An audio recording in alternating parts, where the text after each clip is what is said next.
MSC എൽസ-3 കപ്പൽ മുങ്ങിയതിനെ തുടർന്നുണ്ടായ പരിസ്ഥിതി നാശത്തിന് 1200.62 കോടിയുടെ നഷ്ടപരിഹാരം നൽകാൻ ഹൈക്കോടതി ഉത്തരവിട്ടു.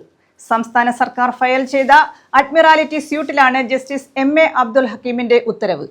9531 കോടി രൂപയുടെ ഉയർന്ന നഷ്ടപരിഹാരത്തിന് അർഹതയുണ്ടെന്നായിരുന്നു സർക്കാർ വാദം.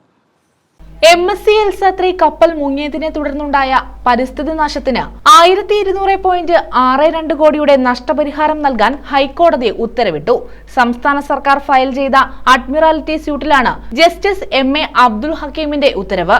മുങ്ങിയ കപ്പലിൽ നിന്ന് എണ്ണ ചോരുകയും കണ്ടെയ്നറുകളിലെ രാസവസ്തുക്കളടക്കം സമുദ്രത്തിൽ കലരുകയും ചെയ്തതുമൂലം പരിസ്ഥിതി സാമ്പത്തിക മേഖലകളിലുണ്ടായ നഷ്ടം കണക്കിലെടുത്താണ് ഉത്തരവ്.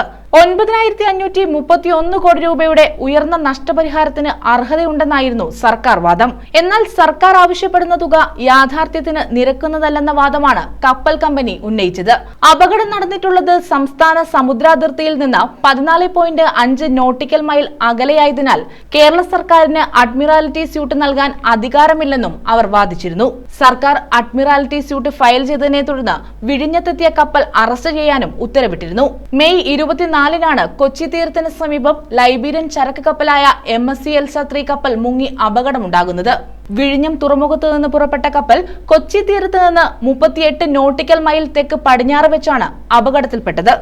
ചെരുവ് നിവർത്താനുള്ള ശ്രമം നടത്തിയെങ്കിലും പൂർണ്ണമായും മുങ്ങുകയായിരുന്നു. കപ്പലിൽ നിന്ന് വീണ കണ്ടെയ്നറുകളും വിനാശകാരികളായ പ്ലാസ്റ്റിക് അവശിഷ്ടങ്ങളും സമുദ്ര പരിസ്ഥിതിയിൽ പ്രത്യാഘാതം സൃഷ്ടിച്ചിരുന്നു.